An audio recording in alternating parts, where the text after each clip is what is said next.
మాజీ సీఎం జగన్ పై సంచలన కామెంట్స్ చేశారు మాజీ మంత్రి నిట్టెం రఘురాం. ప్రకాశం బ్యారేజ్ ని నాశనం చేసి విజయవాడను ముంచేయాలని జగన్ కుట్ర పన్నాడని ఆరోపించారు. వైసీపీ నాయకులు ఇనుప బోట్లను వినియోగించుకుని బ్యారేజీని నాశనం చేయాలని చూశారని ఫైర్ అయ్యారు.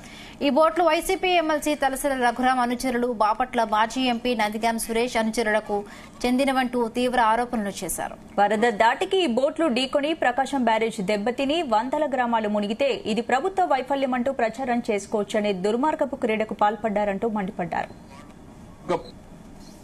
ప్రకాశం బ్యారేజ్ మీద ఇనుప బోట్లతోటి ఆ వరద కారణంగా దాన్ని పురస్కరించుకొని ప్రకాశం బ్యారేజ్ నే నాశనం చేయాలి అనేటటువంటి ఒక దుర్మార్గమైనటువంటి రాజకీయ క్రీడకి పాల్పడ్డారు అని అంటే వాళ్ళ దుర్మార్గ ప్రవృత్తి ఏ పార్టీది అనేది మనకి కనపడతా ఉంది.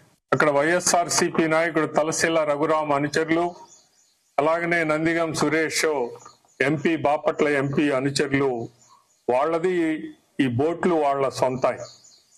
వాళ్ళు ఆ రోజున కూడా దాన్ని అక్రమంగా ఇసుక తోలటానికి ఉపయోగించి అటు ఉద్దండరాయనిపాలెం వైపు గుంటూరు జిల్లా వైపున ఆ వ్యవహారం నడుపుకుంటూ ఈ రోజున వరద వచ్చిన తర్వాత దాన్ని తీసుకుని వచ్చి గొల్లపూడి దగ్గర ఇబ్రహీంపట్నం రేవులో, అటువైపున ఉద్దండరాయపాలెం అటువైపు ఆ రేవులో ఉపయోగించేటటువంటి పడవల్ని కిందకి తీసుకొని వచ్చి గొల్లపూడి దగ్గర ఆ రేవులో వాళ్ళు ప్లాస్టిక్ తాడుతో కట్టేసి ఆ రకంగా చేశారు అని అంటే ఇది క్లియర్ గా తెలిసిపోతా ఉంది.